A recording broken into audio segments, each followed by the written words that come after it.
독특한 말씀입니다. 창세기 4장 26절 셋에게도 아들이 태어나매 셋이 그의 이름을 에노스라 하였으며 그때에 사람들이 주의 이름을 부르기 시작하였더라. 기도합시다. 주 하나님 아버지 감사합니다. 주의 이름을 부르기 시작하였더라 한 말씀대로 저희가 이제 주의 이름을 부름으로써 구원을 얻었습니다. 하나님 누구든지 주의 이름을 저는 구원 얻으리라 하신 말씀대로 이 땅에 주의 이름이 널리 퍼지고 또 많은 이들이 주의 이름을 부르고 주를 찾는 자들 되도록 인도하시길 원합니다. 아버지 하나님 저희가 그 증인들이 되도록 해주시고 저희 입술에 증언의 능력을 허락하여 주시고 저희가 증거자가 되도록 도우시길 간구합니다. 아버지 하나님께 은혜 베풀어 주셔서 이 짧은 말씀 속에 들어있는 우리 주 예수 그리스도와 그분의 인격과 능력과 그 풍성함 그 신격이 잘 드러나게 하시고 또 주님의 역사하심이 아버지 하나님 저희 가운데 잘 계시되도록 도우시기를 간구합니다. 감사드리며 주의 성기도합니다. 아멘. 예. 창세기 4장 25, 26절 오늘은 주의 이름을 부르기 시작하였더라 하는 말씀으로 이제 주제로 말씀을 살펴보겠습니다. 주의 이름을 부르는 사람들이란 결국 주의 백성들, 주의 자녀들, 주의 제자들을 말합니다. 아담의 타락 이후에 아벨은 믿음으로 주님께 헌물을 드렸습니다. 그러나 아벨은 가인에게 죽임을 당했고 셋이 등장합니다. 셋은 에노스를 낳았는데 이때 사람들이 주의 이름을 부르기 시작했다 이렇게 말합니다. 결국 에노스란 것도 결국 대수로 따지면 아담, 셋, 에노스니까 3대째예요. 그죠? 그래서 결국 대수로 따지면 중간에 사이에 가인의 아들들이 쫙 나와서 좀 길게 느껴질 뿐이지만 대수로는 이 당시에 당연히 아담이 살아있었고요. 아담, 셋, 에노스입니다. 이때 사람들이 주의 이름을 부르기 시작했다. 이거예요. 무슨 계기가 있었겠죠. 우리 물론 성경 기록되지 않는데 주의 이름을 부르기 시작했다. 이거예요. 이는 주님을 믿고 경배하는 무리들이 등장했다. 그죠? 이걸 말해줍니다. 주님을 떠난 사람들이 땅의 지배자가 된 시점에서 사람들이 주의 이름을 부르기 시작했다는 것은 여간 놀라운 일이 아닙니다. 창세기 4장 16절에서 24절까지는 가인과 그의 자녀들입니다. 이제 가인의 라인이죠. 우린 지난 시간에 이들이 어떤 일을 했는지 자세히 살펴봤습니다. 오늘날 사람들이 저마다 각 분야에서 뭔가를 이루고 발견하고 만들어내기 위해서 열심히 일하는데 왜 그렇게 하느냐? 여러분, 가인의 아들들입니다. 가인의 아들들. 하나님 없는 가인의 아들들은 무언가를 열심히 하나님 없이 살기 위해서 열심히 일을 해야 됩니다.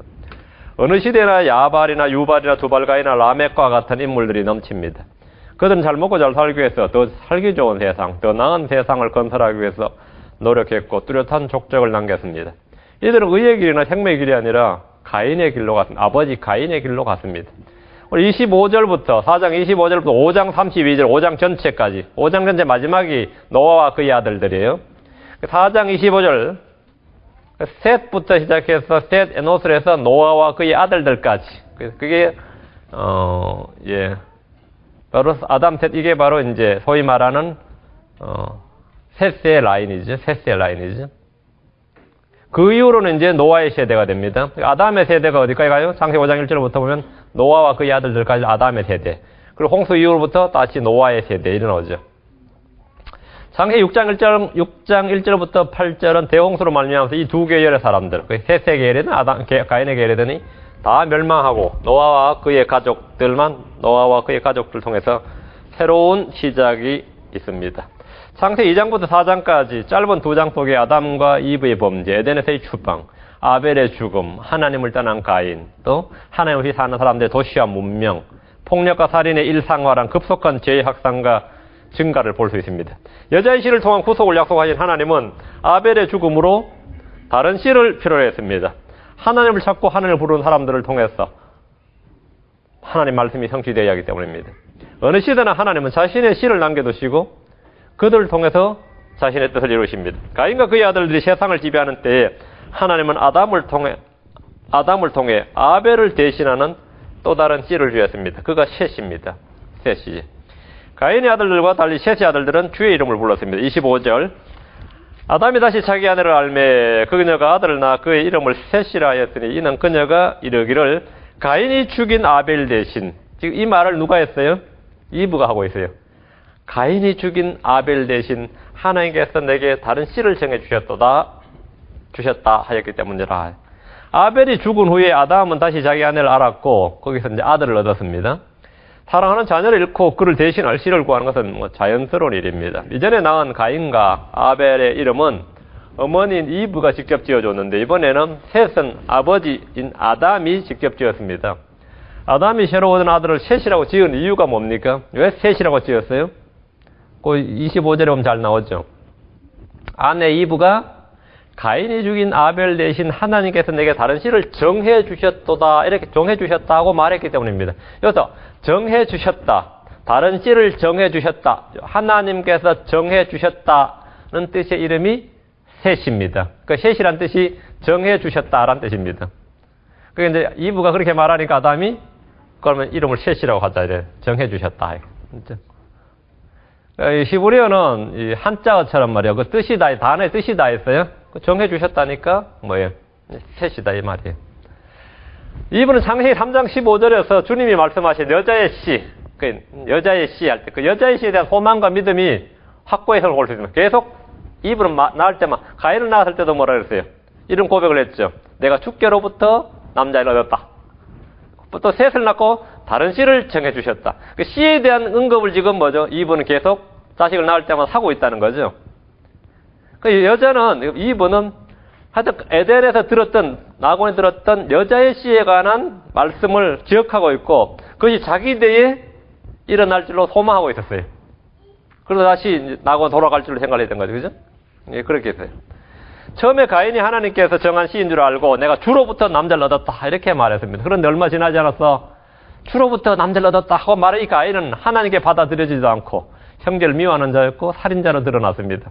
이분은 죽게 받아들여진 자가 가인이 아니라 아벨이었고 믿음으로 산 그 아벨, 의로운 아벨이 죽임을 당하는 사건을 겪고 나서야 가인이 아니라 아벨이 주님이 주신 씨임을 알았습니다. 근데 아벨이 죽었으니까 이제 다른 씨를 주님께서 정해주셨다. 그것이 셋입니다. 셋입니다. 여자는 다시 아들을 얻은 후에 그가 아벨을 대신할 씨고 하나님께서 정해주신 다른 씨라고 고백하게 된 것입니다. 이전과 달리 이 고백은 정확했습니다. 가인 때는 틀렸죠. 틀렸는데 이번에는 정확했어요. 이분은 130세 때에 하나님의 뜻과 계획이 누구에게 있는지 어디에 있는지 알게 된 겁니다. 환난과 시련을 통해서 믿음은 연단되고 영적 분별력이 생기는 겁니다. 이분도 이제 영적 통찰력이 예전과 달리 많이 생긴 거죠. 많이 생긴 거예요. 그게 130년 걸린 겁니다. 우린 창세기 5장에서 아담의 세대가 셋을 통해서 노아로 이어진 걸 봅니다. 누가복음에서 보면 그 족보가 나올 때 아담, 셋, 에노스 이렇게 거꾸로 갈 때 에노스, 셋, 아담 이렇게 나가죠. 그 아담부터 예수 그리스도까지 이어지는 메시아 라인을 볼 수 있습니다. 이브가 아들을 낳은 후에 가인이 죽인 아벨 대신 하나님께서 내게 다른 씨를 정해 주셨도다. 이것은 예언적 의미입니다. 그래서 아담이 셋이라고 이름을 지음으로써 그 의미가 예언적 의미고 확증이 됩니다. 셋이란 이름은 임명된 뜻, 놓여진, 또 새싹, 보상 이런 뜻입니다. 셋이란 이름은 씨를 정해 주셨다 해서 나온 이름이에요. 아담은 여자가 말한 대로 아들의 이름을 그대로 지어서 불렀던 겁니다. 주님께서 여자의 씨에 대해서 말씀하신 이후에 그래서 예수님 때까지 마귀는 끊임없이 여자의 씨가 될 만한 사람을 죽이는데 온 힘을 다 쏟았습니다. 그 인류 역사는 결국 뱀의 씨와 여자의 씨, 그 마귀와 여자의 씨 사이의 전쟁이죠. 여자를 더럽히거나 씨를 혼잡시키는 일은 마귀의 핵심 사역입니다. 마귀는 가인을 통해 아벨을 죽였고 하나님의 아들들이 땅에 있는 사람들의 딸들을 취함으로써 여자의 씨를 혼잡시키기 시작했습니다. 씨의 혼잡, 오염은 언제나 주님의 직접적인 개입이나 심판을 초래합니다. 하나님께서 보통 웬만한 일이 있어도 직접 개입하거나 참여하지 않죠. 씨의 혼잡이나 더럽힘, 여기에 대해서는 주님이 항상 직접 개입합니다. 아브라함의 아내 사라를 아내로 취하려는 파라오나 아비멜렉, 그죠? 주님이 직접 개입하셨어요. 이삭의 아내 리브가를 취하려는 이 블레셋의 아비멜렉, 역시 씨를 혼잡케 하는 사역을 담당을 했습니다. 하나님은 직접 개입하셔서 그들로부터 사라나 리브가를 철저히 보호하셨습니다. 예, 거기서 씨가, 여자의 씨가 나와야 되는 그 라인이에요. 그 항상 주님의 보호가 있다, 이제. 야곱은 에서에게 죽을 뻔했고, 이스라엘은 파라오에게 전멸당할 뻔했습니다. 그 씨를 철저히 다 멸해버린 거죠. 하나님은 그들을 초자연적인 섭리로 직접 개입하심으로써 보호하셨습니다. 다윗은 사울에게 여러 번 죽임을 당할 뻔했습니다. 다른 이유가 없습니다. 그 다윗의 씨, 그 씨 때문입니다. 씨, 다윗의 씨. 유다 왕조에서 아하시아의 어머니 아달랴는 다윗 왕가의 모든 씨를 멸했는데 11개 11장에 보면 다윗 왕가의 모든 사내아이, 모든 남자의 씨를 멸한다 그랬어요. 근데 한 명이 극적으로 살아남았죠. 침대 밑에 숨어서 그 요아스인데 요아스를 극적으로 훔쳐내어 주의 집에 6년 동안 숨어 지냈습니다. 여호야다란 그때 아주 당대 유명한 제사장이 있었는데 그 사람이 보호했죠. 그래서 겨우 살아남아서 씨가 보존된 겁니다. 다윗의 씨를 멸하려는 마귀의 계획이 거의 성공할 뻔했던 가장 위급한 순간이었습니다. 마귀의 계략은 결코 멈추지 않습니다. 결코 멈추질 않아요. 페르시아의 아하스웨르 왕 때 당대 권력자 하만은 이스라엘 민족을 모두 죽이려고 계획했습니다. 완전히 그 히틀러보다 훨씬 선조죠. 유대 민족을 완전히 멸해버리겠다 할 때 그는 히틀러는 뭐 얼마 안 됐지만 훨씬 이전에 볼때 하만이라는 사람이 유대 민족을 완전히 쓸어버리겠다 이렇게 계획을 하고 완벽하게 이제 집행만 남겨두고 있었다가 거사가 실패로 돌아간 일이 있었어요. 왜? 그 에스더 때문에 실패로 돌아갔죠. 여자를 죽임으로써 씨를 멸하든지 여자의 씨를 찾아내서 죽이든지 간에 이들을 죽이려는 마귀의 집요한 공격은 가인 이후로 예수 그리스도의 십자가의 죽음까지 계속됩니다. 계속돼요. 아담이 안에 여자가 소망한 여자의 씨, 내게 주신 씨란 바로 예수 그리스도입니다. 다른 씨를 정해주셨다. 다른 씨. 그래서 창세기부터 계속해서 씨에 관련된 얽히고 설킨 죽임, 음모, 전쟁, 살인 별별 이게 다 역사입니다. 그게 성경 역사예요. 26절 셋에게도 아들이 태어나매 셋이 그의 이름을 에노스라 하였으며 그때 사람들이 주의 이름을 부르기 시작하였더라. 가인의 아들들이 도시를 건설하고 문명을 구가했던 반면에 셋의 아들들은 세상을 바꾸고 무역, 상공업, 음악 문화 발전 이런 데 전념하는 것이 아니라 주의 이름을 부르기 시작했다. 주의 이름을 부르기 시작했다. 가인의 아들들에게서 전혀 발견되지 않는 일입니다. 사람들은 자신들이 신을 만들거나 신이 되고 싶어 합니다. 그래서 주의 이름을 부르는 대신에 자신들이 주가 되고 싶어 합니다. 아니면 자신들이 주를 만들어내려고 해요. 그게 종교입니다. 세상의 모든 종교는 사람들이 신을 만들거나 사람들이 신이 되는 방법을 연구하고 추구하고 제시합니다. 그게 종교입니다. 그런데 이 26절은 굉장히 논란이 많아요. 70인역에 보면 이 구절을 그때 사람들이 주의 이름으로 불리기 시작하였더라 이렇게 딱 번역을 해놨어요. 그래가지고 70인역을 최고의 공인역본으로 생각하는 이 많은 이 교회에서 또 신학교에서는 이건 정확한 의미가 그때의 사람들이 주의 이름을 불렀다가 아니라 불리었다 그렇게 이제 해석을 해야죠. 그때의 사람들이 주의 이름으로 불리기 시작했더라 이렇게. 이런 가인의 아들 라멕과 같은 사람들에 대한 이야기입니다. 라멕과 같은 사람들이 이제 자신들이 주의 이름으로 불리기 시작했던 거죠. 그렇게 자기 부르도록 했죠. 아니면 죽여버린다는 나를 어떻게 하는 사람들은 7배가 아니라 77배를 복을 받는다 이런 말을 한 게 바로 이 라멕 같은 사람들이죠.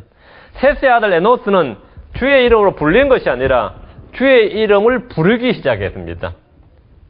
유대의 탈무드나 전승에 보면 이 구절을 주석할 때 그 정통 유대인들이 말하는 유대인들이라는 사람들이 말하는 그 주석에 보면 그때의 사람들이 신들에다 주의 이름을 붙여 부르기 시작했더라 이렇게 주석을 해놨어요.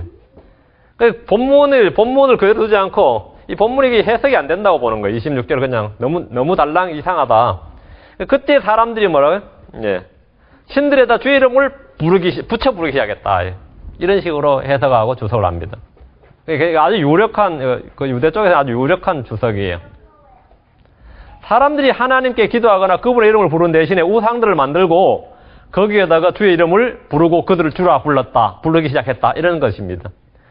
본문이 무엇이라고 말하든지 간에 적절히 해석하기를 좋아하는 성경학자들이나 주석가들은 사람들의 가려운 길을 긁어주는 선생이 됩니다. 우리는 성경이 말하는 그대로 읽고 믿어야 됩니다. 셋은 자신의 아들을 에노스라 불렀는데 그 에노스라는 뜻이 나약한, broken, 깨지기 쉬운, incurable, 치유할 수 없는 등의 뜻을 가지고 있습니다. 아들 이름 치고는 너무 어때요? 좀 그렇게 지었죠. 우리가 일반적으로 생각할 때 아들 이름 줄 때 저도 아들 하면 동주, 주님과 동행하라 이런 식으로 짓잖아요. 우림 이런 거, 제미마, 샘물 이름 지을 때 어떤 자기의 소망과 뜻을 담는데 이 에노스라는 이름 뜻이 뭐 개똥이 뭐 막둥이 이런 뜻보다도 훨씬 더 어때요? 깨지기 쉬운 나약한 치유할 수 없는 이런 거다 말이에요. 아들의 이름을 짓는 것, 아들의 이름 치고는 어때요? 매우 비관적인 이름이 아닐 수 없습니다. 근데 이런 비관적 이름을 가진 사람이 두 명이 있었어요. 그 전에 누구 있었어요? 아벨이 그랬어요. 아벨 이름이 안개, 수증기, 허무함이란 뜻이었어요. 아벨 이름이, 아벨이란 뜻이. 아벨이라는 이름과 거의 유사하죠. 그 셋은 자신이 아벨을 대신해서 하나님께서 정해주신 씨앗이라는 것을 알았죠. 씨라는 걸 알았어요.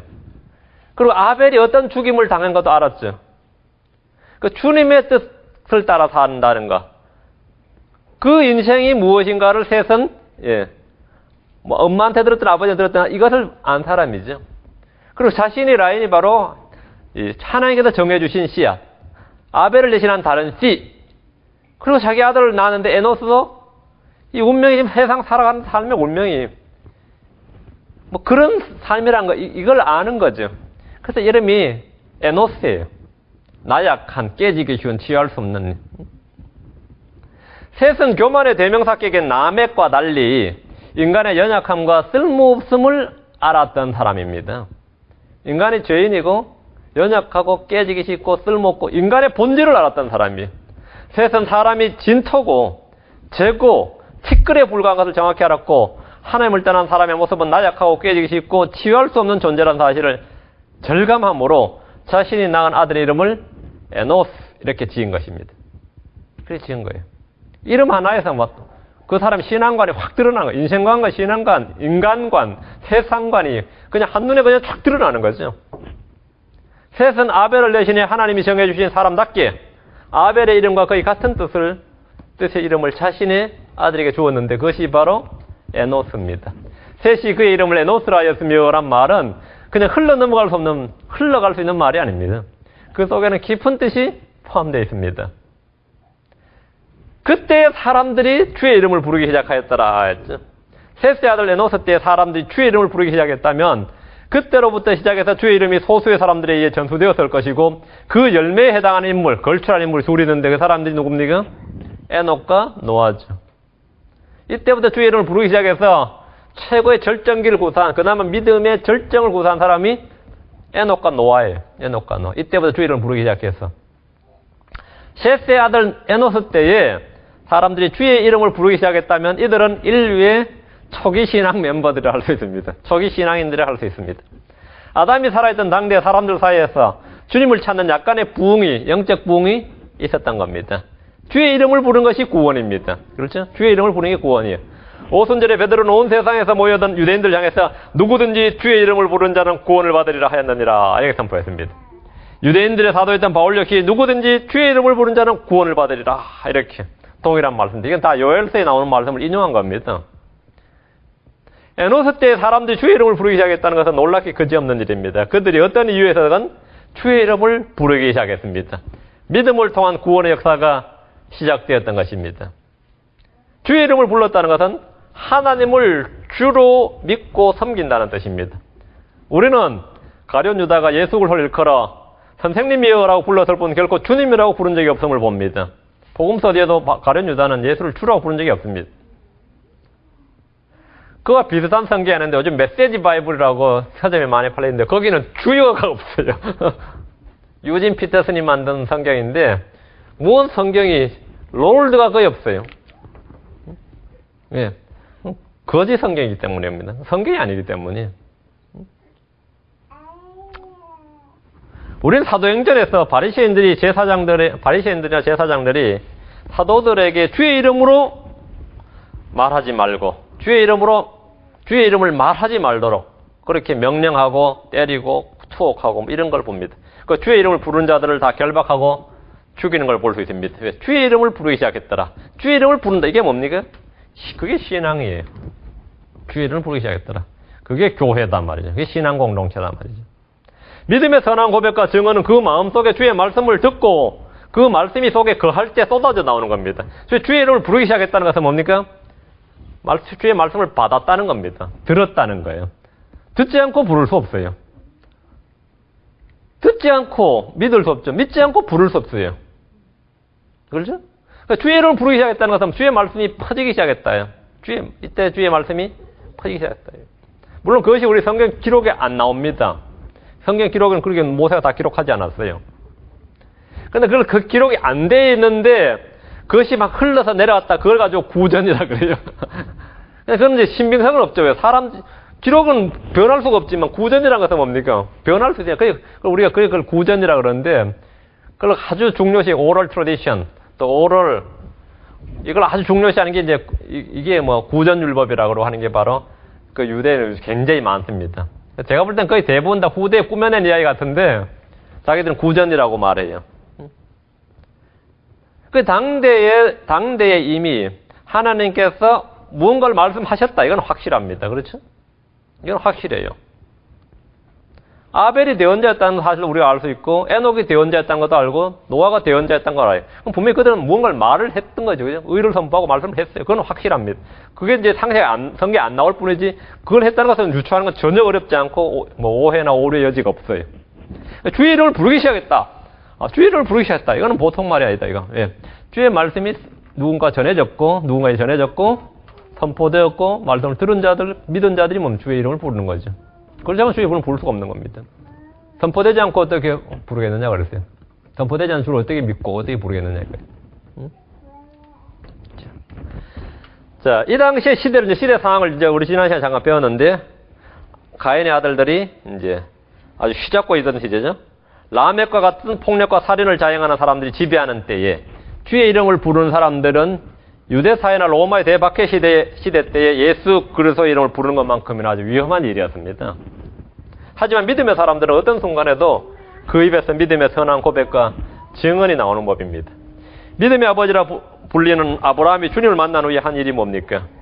주의 이름을 부른 것입니다. 주님을 만난 후에 뭘 불렀다고? 주의 이름을 불렀어요. 창세기 12장으로 갑니다. 창세기 12장. 예. 아브라함이 주님의 부르심을 받았죠. 그러고 나서 이제, 창세기 12장 8절. 7절에 보면 주께서 아브라함이 나타나서 이르시되, 주님께서 아브라함이 나타나 이르셔서 말씀을 하셨어요. 내가 이 땅을 내 씨에게 주리라 하셨으므로 그가 자기에게 나타나신 주께 거기서 제단을 쌓고, 거기서 떠나 베델의 동쪽에 있는 산으로 이동하여 장막을 쳤는데, 서쪽은 베델이요 동쪽은 아이더라. 그가 거기서 주께 제단을 쌓고 주의 이름을 부르니라. 주의 이름을 부르니라. 주의 이름을 부르니라. 주의 이름을 불렀다는 의미가 뭡니까? 주의 말씀을 받고 주님의 존재를 인식하고 주님을 경배했다는 거예요. 그리고 주의 이름을 부르더라. 주의 이름을 부르기 시작했다는 말이 우리는 정확히 알 수 있는 거죠. 그 에노스 때 사람들이 뭡니까? 뭘 했다는 겁니까? 주의 이름을 부르기 시작했다 이거예요. 주님께서 나타나셨고 또 제단을 쌓았고 그들이 주의 이름을 불렀다는 겁니다. 아브라함은 아벨이나 노아처럼 제단을 쌓고 주의 이름을 불렀다 이거죠. 주의 이름을 부르는 것은 주를 믿는 이가 주를 찾고 경배하는 겁니다. 믿음의 사람, 기도의 사람이란 주의 이름을 부르는 사람들입니다. 창세기 13장 4절 아브라함 이야기 많이 나오죠. 제단에 있던 곳에 이르렀는데 그것은 그가 거기서 처음에 만든 것이더라. 아브라함이 거기서 주의 이름을 부르니라. 아브라함이 거기서 주의 이름을 부르니라. 주의 이름을 부른다는 것은 기도와 경배와 섬김과 헌신을 모두 포함하는 겁니다. 아브라함이 주의 이름을 불렀듯이 이삭 역시 주의 이름을 불렀습니다. 아브라함의 믿음이 이삭에게 그대로 전수되었음을 볼 수 있습니다. 창세기 26장 25절. 창세기 26장 25절. 이삭이 그곳에 제단을 쌓고 했죠. 이삭이 그곳에 제단을 쌓고 주의 이름을 부르며 했는데 제단 쌓고 주의 이름을 부르기 전에 한 일이 앞에 뭐가 있어요. 그게 뭐죠? 주님이 그날 나타나신 거예요. 이삭이 나타난 거예요. 24절에 보면 그렇죠? 그러니까 주님이 계시가 되고 사람들은 거의 반응으로 뭐 하는 겁니까? 주의 이름을 부르는 겁니다. 내가 예수를 주로 부르고 주의 이름을 부르는 것은 뭡니까? 내가 복음을 받고 주님이 내 안에 계시가 될 때 내가 하는 일이 뭡니까? 주의 이름을 부르는 거예요. 그 에노스 때 사람들이 주의 이름을 불렀다는 것은 의미가 상당한 거죠. 상당한 거죠. 주의 이름을 부르기 시작했더라. 이삭이 그곳에 제단을 하고 주의 이름을 부르며 거기에 장막을 치니 그의 종들이 거기서 우물을 팠더라. 이랬죠. 아브라함이나 이삭이 제단을 쌓고 주의 이름을 부르는 이런 것을 어디서 누구에게 배운 겁니까? 어디서 누구에게 배운 거예요? 창세기 처음부터 그랬다는 겁니다. 아벨이 그랬고 에노스 때부터 있었던 일입니다. 주께 제단을 쌓고 주의 이름을 부르는 것은 인류의 처음부터 계시받았던 일입니다. 대언자 요엘이 이스라엘을 향해서 누구든지 주의 이름을 부르는 자는 구원을 받으리니, 요엘서 2장 32절인가요? 누구든지 주의 이름을 부르는 자는 구원을 받으리니, 누구든지 주의 이름을 부르는 자는 구출을 받으리니구나. 예. 누구든지 주의 이름을 부르는 자는 구출을 받으리니 라고 선포했듯이 에노스와 당대의 이 땅에는 주의 이름을 부르는 사람들이 등장했고, 가인의 아들들과 분리된 사람들, 구원받은 사람들이 생겨나기 시작했습니다. 그러나 이들의 믿음은 노아의 홍수 직전까지 그 수가 늘어나고 부흥하고 세상을 변화시킨 것이 아니라 노아와 그의 가족들을 제외하면 아무도 없을 만큼 쇠퇴했습니다. 그러니까 노아 이전에 선포된 믿음은 잠깐의 부흥기를 가졌다가 쇠퇴했어요. 모든 세대는 말이죠. 모든 세대는 믿음이 점점 흥황하고 증가하는 것이 아니라 그 끝이 쇠퇴, 그러니까 배교로 끝이, 몰락으로 끝이 납니다. 배교로 끝이 납니다. 대홍수 이전에도 그랬고, 그렇죠? 대홍수 이전에는 에노스 때 사람들이 주의 이름을 부르기 시작해서 대홍수 때는 완전히 노아와 그의 가족에게는 남는 사람이 없을 만큼 쇠퇴를 했고요. 홍수 이후에도 당연히 노아와 그의 가족들이 이제 새로 시작하면 와, 믿음이 이제 직접 홍수를 본 사람들 아니에요. 대홍수를 본 사람들. 그런 사람들이면 그러면 몇백 년, 몇천 년을 끄덕겠다. 그렇지 않아요. 금방 노아의 아들들도 곧 몇 대도 안 지나서 곧 타락을 했고. 얼마나 타락을 했던지 하나님께서 아브라함 한 명 따로 불렀습니다. 아브라함 한 명 따로 불러 따로 시작했으니까 아브라함이야 뭐 직접 하나님을 만나고 음성을 듣고 했으니까 뭐 믿음 엄청 좋죠. 믿음의 아버지라 불리는데 아브라함 믿음 좋고 이삭도 믿음 좋은데 이삭은 아브라함보다 못해요. 야곱은 이삭보다 약간 못해요. 요셉이랑 걸출한 인물 나타나지만 그 외에 나머지 11명은 뭐 훨씬 더 야곱보다 못합니다. 요셉의 아들들은 훨씬 더 요셉보다 못합니다. 므낫세나 에브라임이 요셉보다 믿음 좋아요. 절대 그렇지 않아요. 이 참 아이러니컬한데 다 자식들이 더 잘 되기를 바라지만 성경은 지나 프로그레시브가 아닙니다. 점점 쇠퇴예요. 항상. 쇠퇴예요. 다윗이란 믿음이 걸출한 사람인데 솔로몬은 아무리 뛰어나도 다윗만큼은 안 되죠. 솔로몬의 아들 르호보암은 솔로몬만큼도 안 돼요. 르호보암의 아들은 르호보암만큼도 안 됩니다. 그래가지고 결국에 망해버리는 거죠. 모든 세대는 망해버립니다. 점점 쇠퇴예요. 이 믿음이 그대로 전수만 돼도 얼마나 좋겠어요. 근데 3대나 4대가 가는 일이 없습니다. 3대나 4대가 가는 법이 없어요. 그 성경적으로도 그래요. 모세는 걸출하죠. 아론도 걸출하지만 모세의 아들도 걸출하냐? 그렇지는 않아요. 사무엘이라는 사람은 정말 위대하지만 사무엘의 아들들은 어때요? 백성들이. 당신의 아들들은 당신 같지 않냐고 이러잖아요. 그렇죠. 그게 어느 시대나 마찬가지예요. 노아 홍수 이전에도 인류는 배교로 끝이 났고, 노아 홍수 이전에도 이후에도 완전히 배교로 끝이 났고, 아브라함을 불러서 이스라엘을 만드는데 그래도 이스라엘도 배교로 끝이 나서 심판받았고, 다음에 교회 시대죠. 교회 시대도 뭡니까? 지금 물론 교회 많죠. 그러나 교회는 배교로 끝이 납니다. 배교로 끝이 나고 대환란 때도 막 믿음을 지키는 사람이 나타나겠지만 그것도 마지막은 배교로 끝이 납니다. 다음에 천년왕국 때도 주님이 직접 다스리니까 무슨 문제에 있어도 천년왕국 말해보면 뭡니까? 반역하였더라 이렇게 나오죠. 천년왕국도 배교로 끝이 납니다. 어느 시대나 사람이 시작한 일은 처음이 좋고 끝이 나빠요. 그게 죄인의 특징입니다. 주님이 하시는 것과 다르죠. 여러분 성경을 보면 항상 그렇다는 걸 알 수 있습니다. 모든 세대는 배교로 끝이 나고 끝이 망하는 게 대홍수 이전이나 홍수 이후나 족장 시대나 출애굽 시대나 사사들의 시대나 왕정 시대나 교회 시대 이르기까지 늘 그러합니다. 믿음의 쇠퇴, 배교로 끝을 맺는 것은 천년왕국 때도 마찬가지입니다. 주를 알지 못한대요. 주를 찾지 않는다. 주의 이름을 부르기 시작했다. 그럼 그때부터 쫙 좋아지는 게 아니다 이겁니다. 시편 79편 6절에 주를 알지 못하는 교도들과 주의 이름을 부르지 아니한 왕국들을 위해 주의 진노를 부으소서. 주의 이름을 부르는 것과 부르지 않는 것의 차이가 이겁니다. 누구든지 주의 이름을 부르는 자는 구원을 얻습니다. 주의 이름을 부르지 않는 자에게는 하나님의 진노가 주의 진노를 부으소서. 이렇게 말합니다. 노아의 날과 같이 주의 심판을 앞둔 세대는 어느 때나 주의 이름을 부르는 자가 거의 없습니다. 시편 64편 7절에도 주의 이름을 부르는 자가 없으며 스스로 분발하여 주를 붙잡는 자도 없사오니 했습니다. 우리는 주의 이름을 부르고 분발하여 주를 붙잡아야 됩니다. 이것이 구원입니다. 주의 이름을 부르는 것은 주의 구출과 구원과 건짐을 구하는 것입니다. 삼손은 심히 목이 말라서 죽게 되었을 때 그때 주를 불렀습니다. 주님은 그에게 물을 주셨죠. 그게 엔하꼬레의 셈입니다. 사무엘은 왕을 구한 백성들의 죄를 책망하고 깨닫도록 주를 불렀습니다. 주님은 그들에게 천둥과 비를 보내셨습니다. 다윗은 고통 중에 주를 부르짖었습니다. 그때 그의 음성이 주님의 귀에 들어갔습니다. 주님의 귀는 주를 찾고 부른 사람들에게 열려 있습니다. 시편 86편 7절에 나의 고난의 날에 내가 주를 부르니 주께서 내 응답하시리라. 주를 부르리니. 사람들이 주를 부르기 시작했다는 것은 역설적으로 그 시대가 고난의 때요, 폭력과 살인 같은 죄가 팽창하던 때임을 알 수 있습니다. 가인의 아들들, 특히 라멕이 여러 아내를 취하고 청년들을 죽이는 폭력과 살인이 넘칠 때 한편으로는 적은 무리들이지만 주의 이름을 부르기 시작했던 걸 볼 수 있습니다. 아벨을 죽인 가인의 후예들이 세상의 주류가 되고 지배층이 되었다면 셋이나 에노스와 같은 사람들이 주의 이름을 부르고 구원을 요청하는 것은 자연스러운 일입니다. 자연스러운 일이에요. 한쪽에서 엉망진창이면 반대로 저거 뭐가 되는 거죠? 산에 숨어들더라도 뭡니까? 믿음을 지키려는 사람들이 또 생기게 되는 거죠.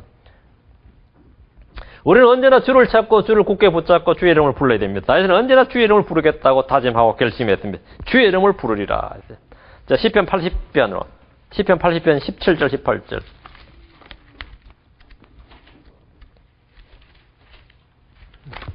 시편 80편 17절 18절.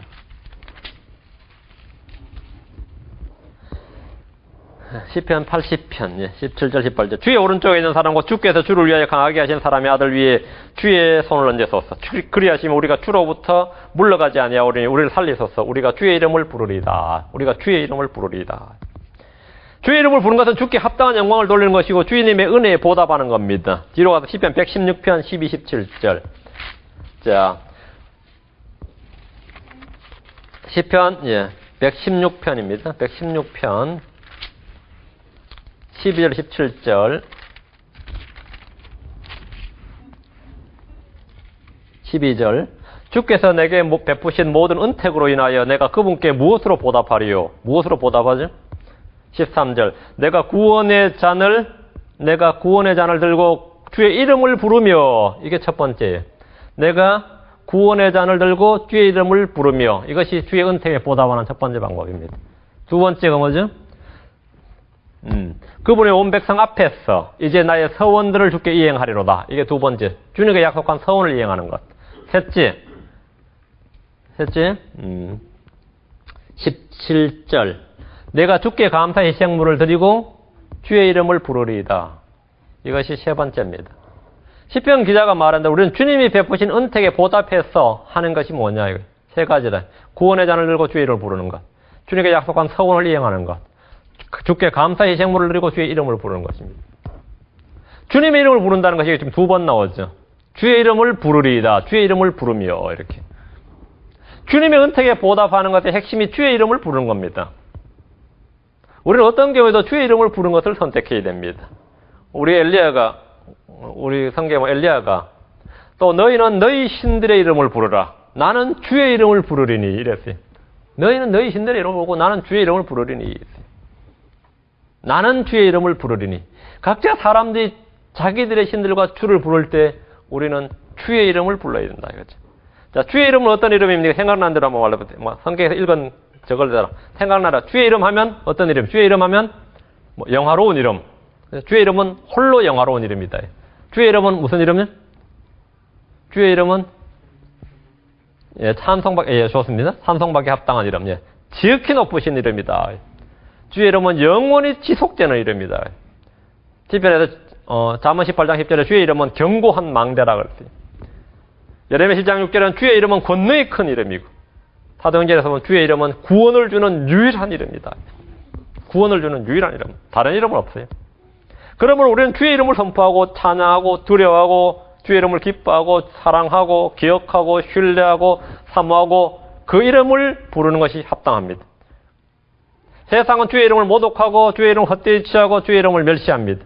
우리는 주의 이름을 두려워하고 주의 이름을 기뻐하고 사랑하고 기억하고 신뢰하고 사모하고 부르고 선포하고 주께 그 이름에 합당한 영광을 돌립니다.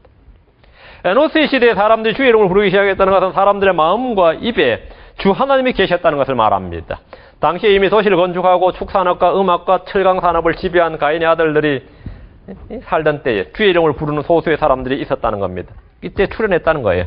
이 시대도 역시 그러합니다. 이사야 26장 13절에 오 주 우리 하나님이여 주 외에 다른 주들이 우리를 지배하여 싸우나 우리가 오직 주를 힘입어 주의 이름을 부르리이다. 주 외에 다른 주들이 우리를 지배했지만 말이에요. 우리가 오직 주를 힘입어 주의 이름을 부르리이다. 그런 겁니다. 우리는 오직 주를 힘입어 주의 이름을 부릅니다. 세상은 다른 것들이 다 지배합니다. 우리는 주의 이름을 선포하고 그 이름을 찬양합니다. 히브리서 2장 12절에 이르시되 내가 주의 이름을 내 형제들에게 밝히 보이고 교회의 한가운데서 노래로 주를 찬양하리다 했습니다. 불법을 행하는 자들은 주를 찾지 않습니다. 가인이 그러했듯이 가인의 길을 걷는 사람들 역시 주를 찾지 않고 주의 이름을 부르지 않습니다. 주를 부르지 아니하는도다 그랬어요. 주의 이름을 부르지 않는 사람들의 세상에서 우리는 주의 이름을 부르고 그 이름을 힘입어 사는 성도들입니다. 성경이 말하는 바 누구든지 주의 이름을 부르는 자는 구원을 얻으리라, 구원을 받으리라 한 그대로 이미 혼의 구원을 받은 우리는 날마다 새로운 구원을 체험하면서 속살이 날마다 새롭게 되는 그런 구원을 체험하면서 살게 되는 겁니다. 주의 이름을 부르기 시작하였더라. 아주 짧은 이 한 구절 속에 우리는 많은 진리를 볼 수 있습니다.